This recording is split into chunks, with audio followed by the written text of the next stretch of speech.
Hi, everybody. Welcome to our live chat. Today we have Simon with us. Simon, do you mind introducing yourself to us? Yeah, I'm Simon Allo. I am a child and adolescent psychiatrist and a musician as well. Perfect. Well, I want to get right into it with being able to talk to children, to adolescents. How should we approach mental health with them? I mean, I think that you treat kids like young adults in a lot of ways. They are humans. I mean, we're all kids. We all know adults talk to us like we don't understand what's going on. And even if you don't fully understand what's going on, as a kid, you are kind of aware. I think kids understand a lot of basic human concepts from the age of 4 or 5 years old. Wow.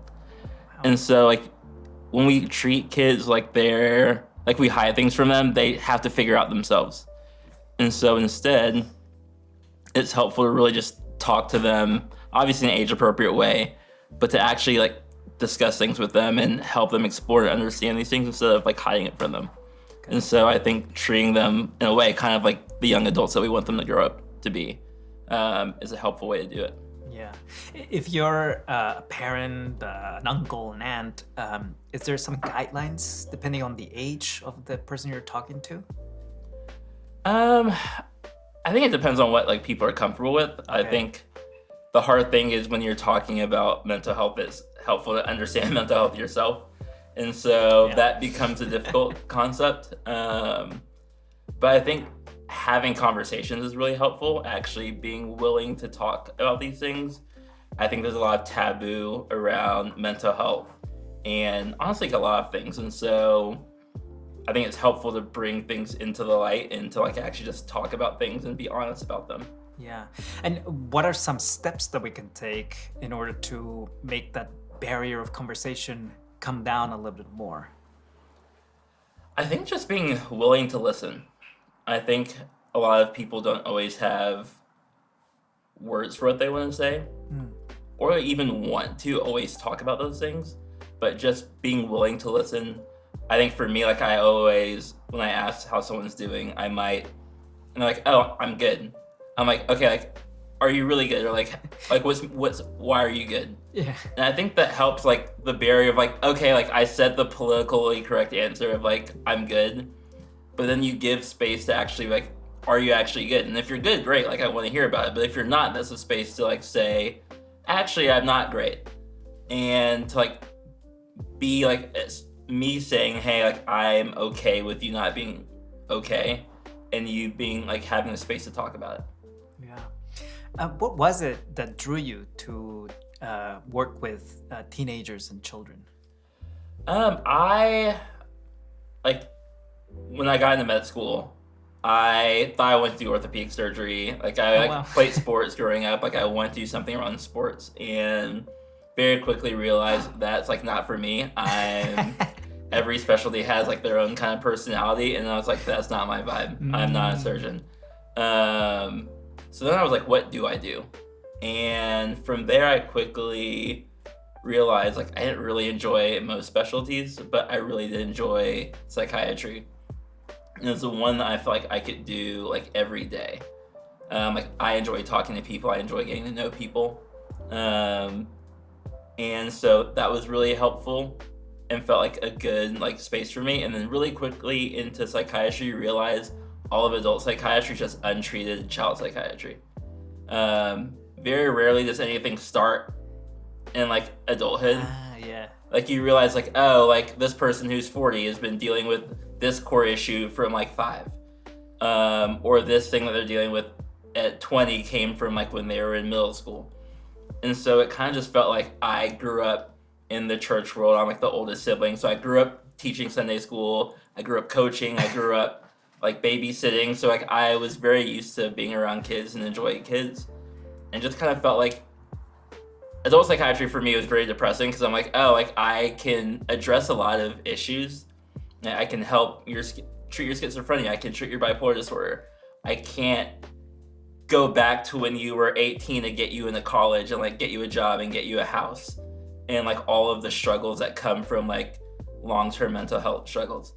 And so it kind of felt I can address the mental health part, but I can't address all the social determinants of health that come from having long-term mental health issues. Whereas a kid, like when you like address their depression, anxiety, like in middle school, high school, can like change the trajectory of their life. And I feel like that's cool and it can be more difficult in some ways because you also are dealing with the parents and you're dealing with families and a lot of other things. But it feels more rewarding and it feels more like hopeful. Yeah. Yeah. If you were talking to a teenager right now, which I know surprisingly I'm not, but you know, skin is looking young. Yeah. I am curious, what would you advise them in order for them to start those steps into healthy mental health? I think it's tricky. I don't know. I'm like, finding good support. I think whether that's through family, whether that's through teachers, coaches, church, whatever like space you can find healthy adults. And then healthy friends. I think it's hard to like have healthy friends if you don't have healthy adults because as a kid you're like trying to figure these things out. And so I think finding healthy spaces where people are there to support you, people encourage you. I mean, I feel like there's so many stories of people who are like, oh, you know, like I grew up in a poor neighborhood. I grew up like in this like difficult time, like this one coach or this one teacher, like any one person really poured into me. I think having a community around you is a great way to build support and like build mental health and just overall wellness. Yeah. Now, can you tell us a little bit more about the clinic you work at? Because I believe it deals with mostly eating disorders, right? Yeah. What kind of work happens there? So I work at a clinic called Valenta. So it is eating disorder PHP. PHP is like partial hospital program. Okay. So kids are there from like most of the day. It's kind of like school in a way. Like they're there 5 days a week, about 8 hours a day. And usually they're either coming from the hospital as like a step down, or they're an outpatient or at home or school, whatever, and they're struggling and they're come to our program. So what we do is we do a lot of work with both assessing like kind of the overall picture of what's going on. Usually the eating disorder is not at least the way I see it, is like not the like primary issue. It is in terms of health. Yeah. But there's a reason why someone has an eating disorder. And so it's not only addressing the eating disorder through the therapists who work there. Every patient has a primary therapist that works with them. Then we have groups all day that work through like CBT and DBT and trauma work and like body concepts and all these different things. And then we have a dietitian that works with them. And we have meals together to kind of work on like pacing different like things and like really targeting the struggles that come with eating. And then on like the psychiatrist end, it's kind of understanding, okay, like getting the story, understanding what's going on, where did this like come from, starting to address it through like medication, through therapy, through we do a lot of trauma work as well. There's a lot of trauma and eating disorders, and so that's kind of the shortest way I can explain like kind of what we do. If right now somebody's watching who's dealing with an eating disorder, is there something in particular you would like them to know? I think one, getting help. I don't think there's anything wrong with getting help. I think that there are a lot of, again, there's a lot of stigma around mental health, around getting help and talking to people about struggles, but it is something I think it's really important, because I think honestly all aspects of life are hard to do on your own. And I think especially like in anything in mental health, it's helpful to have someone there to support you and guide you through those things. I think the other thing I would really like want people to hear is that no matter how much you change like your outward appearance, like you'll never really fully love yourself until like you actually love yourself. And I think that's a big thing in eating disorders, is like you can lower your weight as much as possible, but even if you get to the goal weight that you want or past the goal weight you want, it's always like there's always a story of like I got to this goal weight and then I thought I was gonna be happy and then I wasn't happy and then I got to this weight and then I wasn't happy. And it's like until you are actually happy with yourself and like deal with that internal like struggle, the weight and like the appearance doesn't really matter.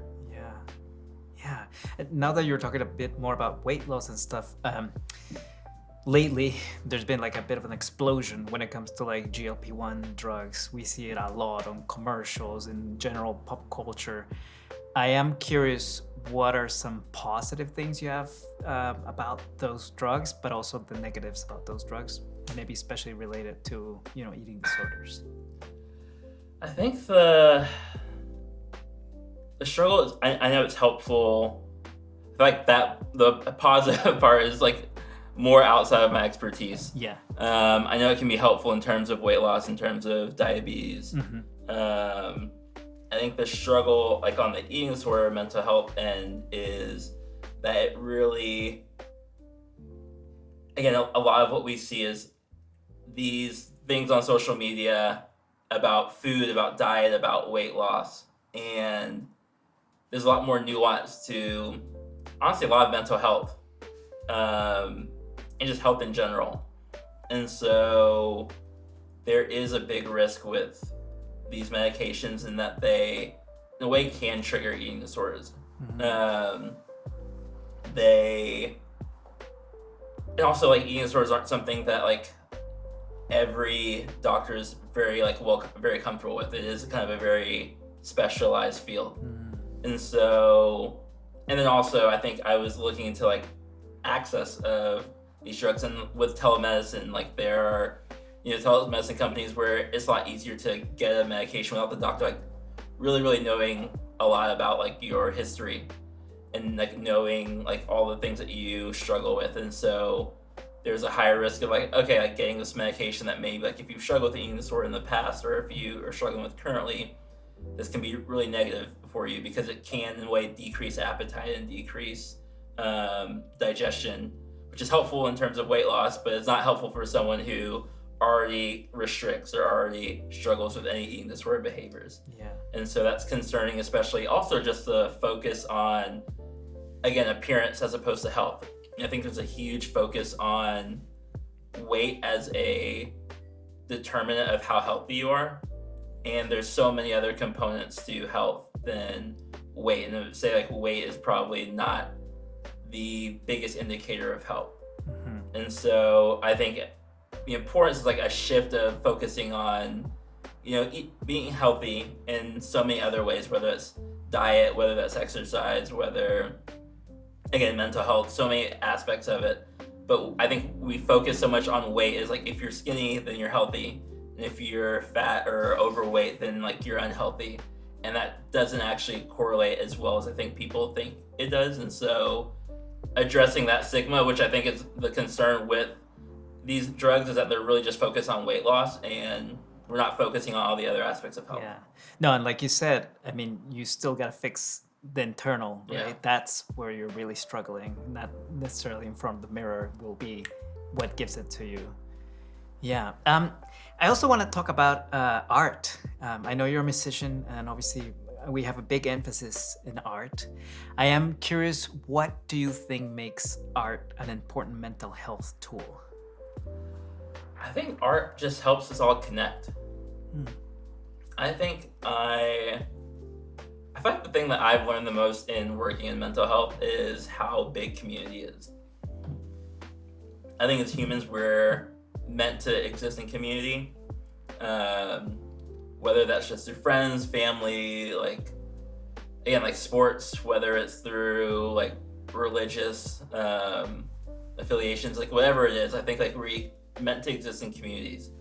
And I think in so many ways we, like, have pulled away from that as, like, technology has increased. And so I think art is a way that, like, you relate to people. Like, you listen to the same music, you listen to an artist and you're like, I feel that exact same feeling of this breakup. You know, like, I feel this sense of loneliness. I feel this sense of happiness. Like, there's a lot of songs about, like, being in your 20s. There's songs about being in your 30s. Like, there's just this like all humans go through the same experiences, no matter like what culture you grew up in, no matter like where you are. Like we're all humans, we all exist in the same world, go through the same struggles, and experience humanity in a certain way. And so I think it's cool like when an artist captures that and we can relate to it and feel like I'm not the only one that feels this way. Yeah. And how has art influenced your therapy and also vice versa?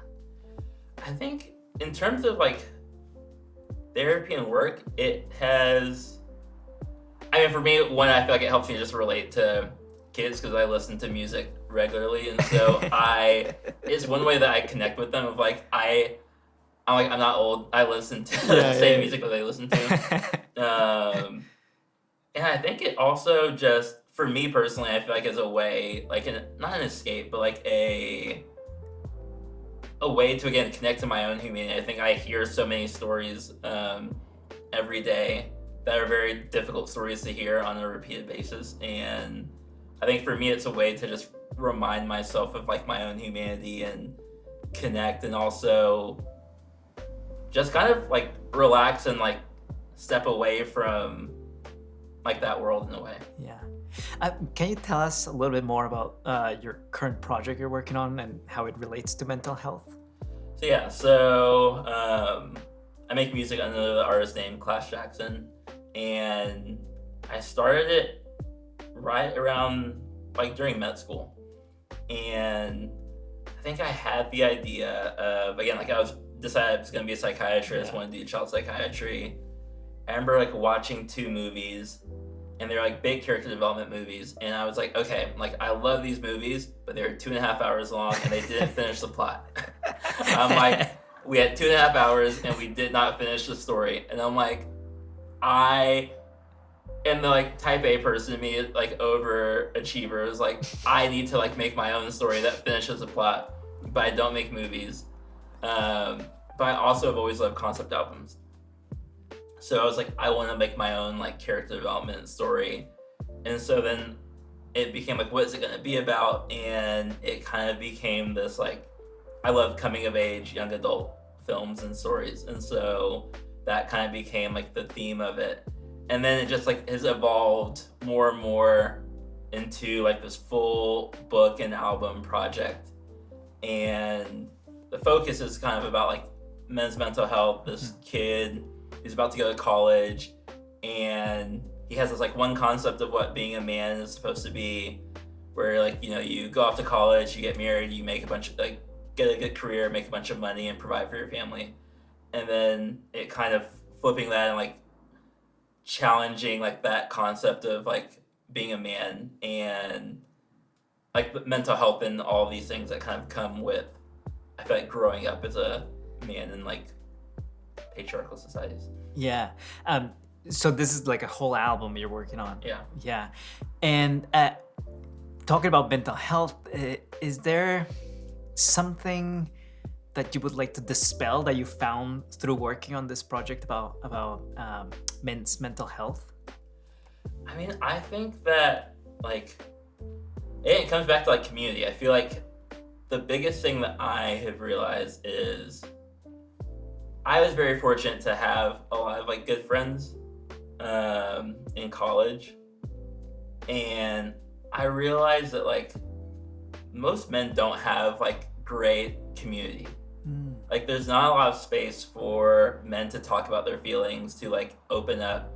And it was like a joke of like girls like in a breakup, like girls get over the breakup, like all they call their girlfriends, like they come in, like they cheer them on, you know, like they process it and then they move on. And then guys will be like heartbroken about a girl they broke up with 10 years ago.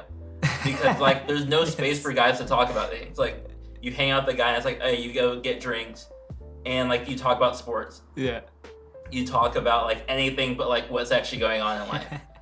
And I think that's such an important part of like healing and like community and support, is like having space to just talk about life and like struggles. Kind of like we talked about earlier, like having that like safe community where you can like, hey, I'm actually not doing okay. Like I'm sad about this. I'm angry about this. You know, like I had a tough day at work about this. Like I'm in a way like space to be vulnerable. Like, I don't think there's a lot of space for like men to be vulnerable. And I think that ends up being a detriment to the rest of society because in a society dominated by men, like if men aren't healthy, then no one else is allowed to be healthy. Yeah. Is there a piece of art you would recommend everyone engage with? I don't know that I have like a specific thing. I think I would say art that I think people just absorbing art, honestly. I think it's easy to consume art and like not really think of it. Just like, okay, I watched this movie, I listened to this album, and not like relate to it in like a way of like, oh, like this, like Sinners, for example, is like this talks about this concept of like history or this concept of different aspects of race. It also talks about like religion. Like it, like I feel like actually thinking about like the themes in the story. Like any movie, I mean, like Star Wars, you talk about like the themes of like rebellion, oppression, love, like family dynamics. Like I feel like there's so many stories within a story that make movies, that make albums so great.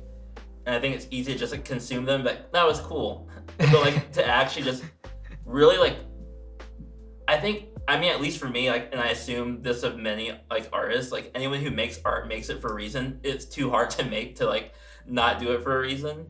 And so like when it's like made, like there was a point behind it, there's a theme behind it, a story behind it, and really like actually absorbing that story and really thinking about that story and like how it applies to life. Because I think the more we connect to that part of humanity, the more when we appreciate art and also the way we can grow. And like I think I do that a lot in music, or like I'll watch a movie, I'm like, oh, like I relate to that character for this reason. Like, oh, this is a thing I should maybe process or think about. Or like, oh, I wish I was more like that character in this way.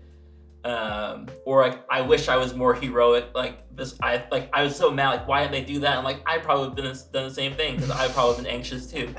And I think like we like really like can explore our own humanity through stories. And I mean, that's like such a fundamental part of humanity, like from the beginning of time, like people were telling stories and making music. And so really just like capturing that and really like absorbing it. Love it. I love that. One thing we like to do at the end of our chats is just the lightning round question. Okay. So are you ready? All right, I'm ready. Okay. Favorite comfort food? Probably pizza. Okay. Classic. Solid. Favorite way to unwind? Probably listening to music. Okay, yeah. Favorite childhood movie? Ooh, honestly, probably Mulan. Mulan? Oh, yes, that's a good one. Yeah. Okay, this one's gonna be tough. Okay. What's your favorite go-to song right now? Ooh, right now, I've been listening to Secondhand by Don Toliver. His album just came out, so listen to that a lot. No clue, but I'm about to put on the playlist. I'm forgetting. Okay, yes. Favorite piece of advice you've ever gotten, read, heard, anyway? Never be afraid to keep growing. Never be afraid to keep growing. Okay. And last but not least, if hope had a color, what color would it be? I think yellow. Yeah, there we go, right there. There you go. Simon, thank you so much. Where can people find your music? Any streaming platform under the name Clash Jackson. Wonderful. Thank you again for joining us for this chat, and thank you. We'll see you on the next one.